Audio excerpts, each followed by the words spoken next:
खास जड़ी बूटियों से बना पेट सफा आयुर्वेदिक चूर्ण। आज ही ले आएं। पेट सफा पहली रात से ही असर दिखाता है और इसकी आदत भी नहीं पड़ती। पेट सफा, हर रोग दफा।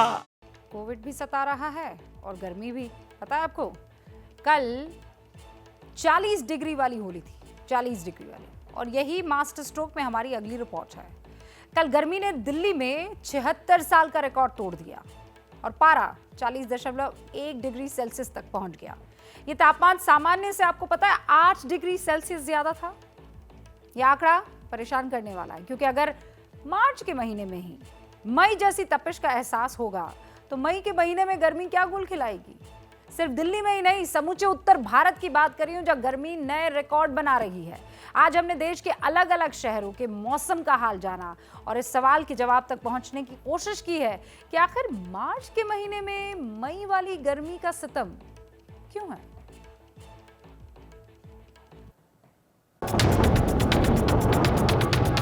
फागुन में जेठ का एहसास हो रहा है। 39 डिग्री के करीब तापमान पहुंच रहा है। लोग आँख प्रॉपर वे में खुल नहीं पा रही है, ये एक इश्यूज है, ये दिक्कत हो रही है।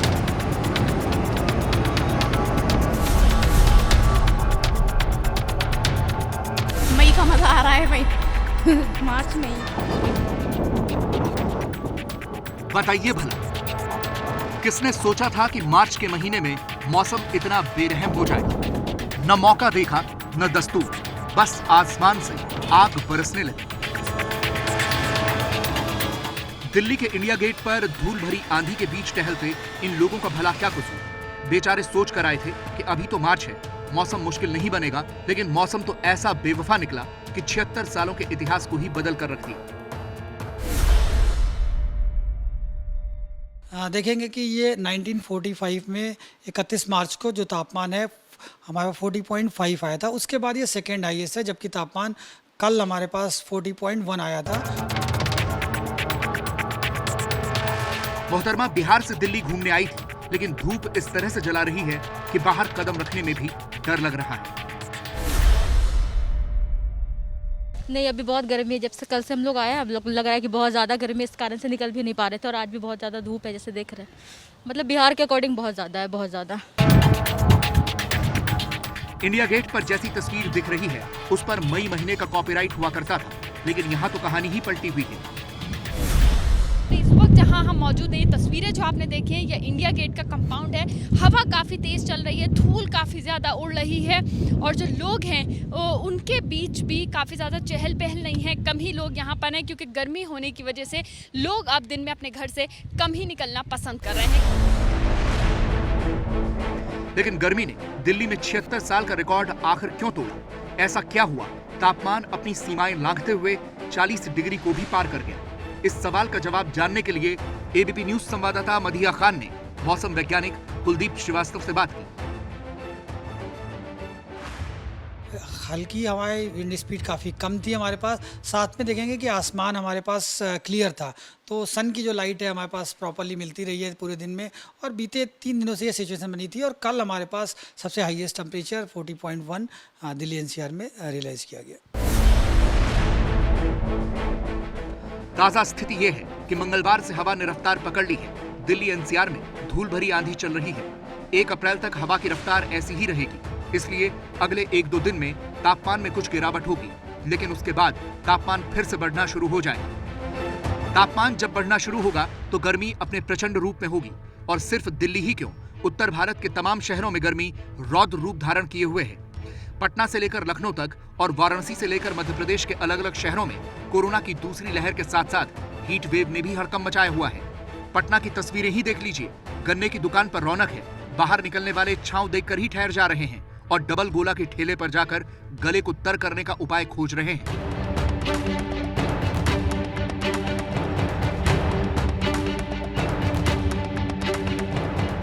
आइसक्रीम से लेकर गन्ने के जूस तक को गर्मी के इस प्रहार के खिलाफ हथियार के तौर पर इस्तेमाल किया जा रहा है। लखनऊ में तापमान 39 डिग्री तक पहुंच चुका है। 39 डिग्री में ही सड़क ऐसे तप रही है कि टायर तक फटने लगे हैं। सड़कें इस कदर गर्म हो चुकी कि मेरे ठीक सामने एक लोडर आप देखेंगे जिसका टायर अभी अभी गर्मी की वजह से फट गया है। गर्मी कुछ इस कदर भारी पड़ रही है कि लोगों का जीना मुहाल है। लखनऊ के बाद आपको मध्य प्रदेश लेकर चलते हैं, जहां मार्च में ही लू के थपेड़ों ने लोगों का जीना मुहाल कर दिया। चौंकाने वाली बात यह है कि पूर्वी और पश्चिमी मध्य प्रदेश में तापमान सामान्य से 5 डिग्री ज्यादा रहा और इसमें गुना, भोपाल, ग्वालियर, रतलाम और धार से लेकर पूर्वी मध्य प्रदेश के छतरपुर, दमोह, जबलपुर और सागर तक का नाम शामिल है। मौसम वैज्ञानिक बता रहे हैं कि राजस्थान और गुजरात में जो शुष्क हवाएं चल रही हैं, वो मध्य प्रदेश में आग बरसा रही हैं।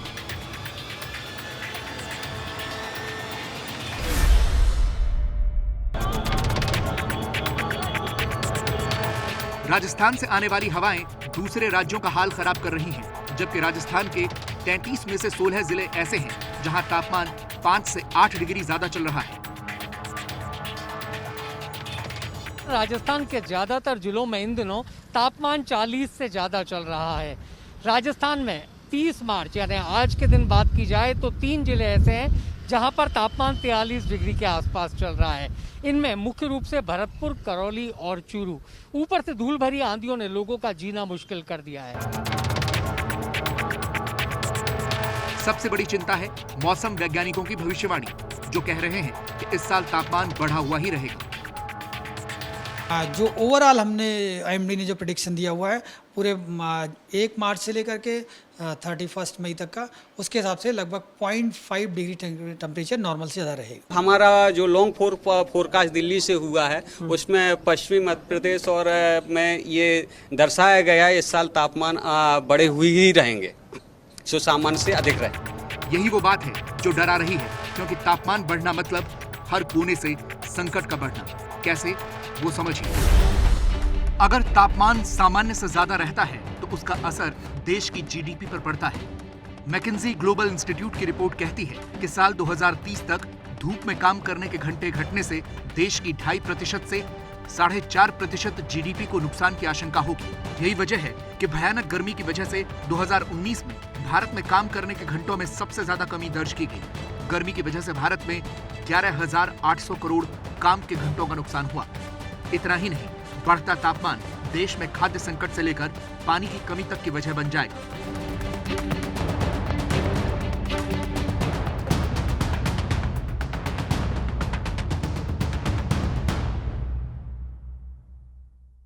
एंटीलिया केस में पिछले 1 महीने से हर रोज एक पर्दा उठता है और सैकड़ों नए राज सामने आ जाते हैं, लेकिन हर नए खुलासे की कड़ी जुड़ते जुड़ते सचिन वजे तक ही पहुंचती है। आज मीठी नदी में सबूत मिले, पड़ताल में भी यही हुआ, सचिन वजे।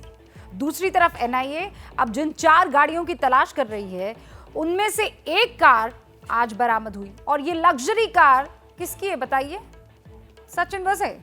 सवाल यह है कि क्या एंटीलिया कांड और मनसुख की हत्या का ब्लूप्रिंट अकेले वजे ने ही लिख डाला था, या फिर वजे सिर्फ एक मोहरा है और मास्टरमाइंड का अभी सामने आना बाकी है?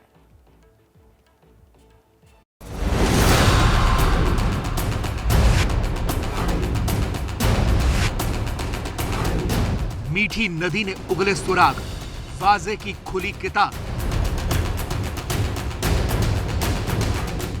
एक लैपटॉप, एक वीडियो रिकॉर्डर, 2 हार्ड डिस्क, एक प्रिंटर, 2 CPU, एक USB केबल और 2 नंबर प्लेट। ये वो सामान है जो एंटीलिया केस में सुराग तलाश कर रही NIA को मीठी नदी से मिले हैं। इनकी पड़ताल के बाद NIA को सचिन वाजे की गैंग के कुछ नए चेहरों का पता चला है। साथ ही इस साजिश के ब्लूप्रिंट के कुछ और पन्ने भी खुल गए।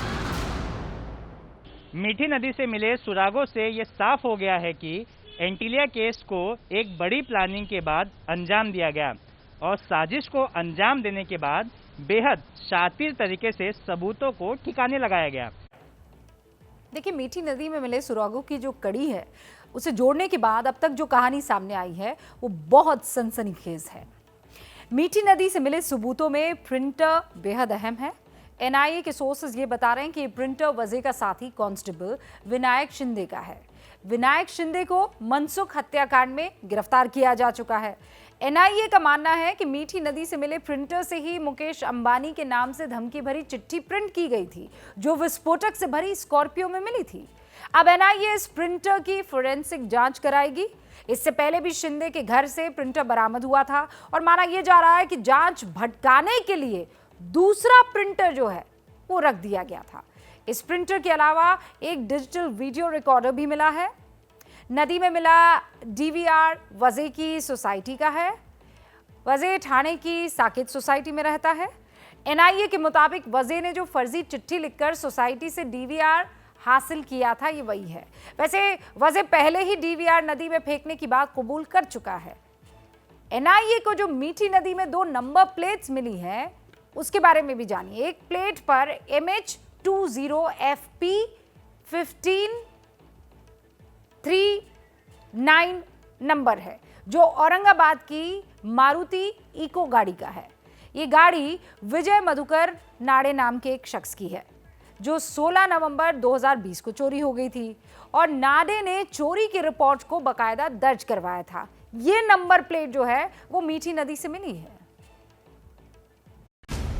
औरंगाबाद के विजय नाडे का कहना है कि कार गायब होते ही उन्होंने इसकी रिपोर्ट दर्ज कराई थी, लेकिन पुलिस ने कोई कार्रवाई नहीं की। 3 महीने तक मैंने उनके पुलिस स्टेशन में कंटिन्यू चक्कर मारे, उनसे बात करी है। जिनके आदर श्री शेख आदर जिनका तरफ एक केस है उनसे मैं बात कर चुका हूँ। और लेकिन कल शाम में जो बातचीत हुई गाड़ी की तुम्हारी नंबर प्लेट थी, तुम्हारा नाम है उस पर, इसलिए मैं परेशान हो गया हूँ। और लेकिन अब ये FIR प्रति मेरे पास, मैं पूरा दिखाना चाहता हूँ मीडिया को। एंटीलिया केस और फिर मनसुख की हत्या, ये दोनों मामले ऐसे जुड़े हैं कि एक की गुत्थी सुलझते ही दूसरे का पर्दा अपने आप उठ जाएगा। इसलिए एनआईए मनसुख हत्याकांड की कड़ियां जोड़ने में लगी है। मनसुख हत्याकांड से जुड़े 3 बड़े चेहरे हैं। पहला सचिन वाजे, दूसरा विनायक शिंदे और तीसरा बुकी नरेश गौर। ये तीनों ही एनआईए की कस्टडी में हैं। विनायक शिंदे और नरेश गौर की हिरासत 7 अप्रैल तक बढ़ा दी गई है। अदालत में दोनों की कस्टडी मांगने के लिए एनआईए ने बताया कि वे अब सचिन वजे, विनायक शिंदे और नरेश गौर को आमने सामने बिठाकर पूछताछ करने वाली है, जिससे हत्या का मकसद सामने आएगा। एनआईए ने कोर्ट में बताया कि सचिन वाजे और विनायक शिंदे की मौजूदगी में ही मनसुख की हत्या की साजिश रची गई। इसके अलावा एनआईए ने मनसुख के कत्ल की जांच के बारे में भी अदालत को बताया। अदालत में एनआईए ने कहा और नरेश गोरे की कस्टडी लेने के लिए उसने 2 मोबाइल फोन और एक आईफोन बरामद किया। इसके साथ ही 7 सिम कार्ड और एक ब्लैंक सिम कार्ड कवर जब्त किया है। इसके अलावा 14 मोबाइल नंबर लिखा एक नोट भी मिला, जिसमें 5 नंबरों के आगे सचिन वाजे लिखा है। एनआईए का दावा है कि इन 5 नंबरों का इस्तेमाल साजिश के दौरान हुआ है। एनआईए के मुताबिक वाजे ने एक फोन में 5 सिम कार्ड बदल कर इस्तेमाल किए थे। It's a sub judice matter. It's so PC. Custody कब तक? 7 क्या? Sir, what is? मनसुख की हत्या की वजह पता करने के साथ ही एनआईए को यह भी पता लगाना है कि एंटीलिया में बम प्लांट क्यों किया गया, जिसकी गुत्थी सबसे ज्यादा गाड़ियों में उलझी हुई है। इस साजिश से जुड़ी एक आउटलैंडर कार की काफी दिनों से तलाश थी, जो नवी मुंबई में मिली है। आउटलैंडर गाड़ी नवी मुंबई की एक सोसाइटी में लावारिस खड़ी थी, जिसकी जानकारी सोसाइटी के लोगों ने पुलिस को दी। इसके बाद एनआईए ने उस गाड़ी को लेकर जांच शुरू कर दी है। हैरानी की बात यह है कि इस लग्जरी कार के बरामद होते ही इसका कनेक्शन भी सचिन वाजे से जुड़ गया है। आरटीओ के रिकॉर्ड के मुताबिक इस आउटलैंडर गाड़ी का सेकंड ओनर सचिन वाजे ही है। इस गाड़ी को असिस्टेंट पुलिस इंस्पेक्टर प्रकाश ओवाल चलाता था और उसी ने गाड़ी सोसाइटी में पार्क की थी। एंटीलिया केस में ओवाल से एनआईए पहले भी पूछताछ कर चुकी है। अब ओवाल से आउटलैंडर के बारे में भी पूछताछ होनी तय है। एनआईए ये जानना चाहेगी कि गाड़ी को सोसाइटी में क्यों पार्क किया गया था। इस गाड़ी के बरामद होने के बाद अभी एनआईए को एक और आउटलैंडर, एक ऑडी और एक स्कॉडा की तलाश है। लेकिन सबसे बड़ी चुनौती ये पता लगाना है कि एंटीलिया के दरवाजे पर बम क्यों रखा गया और मनसुख के कत्ल का मकसद क्या था।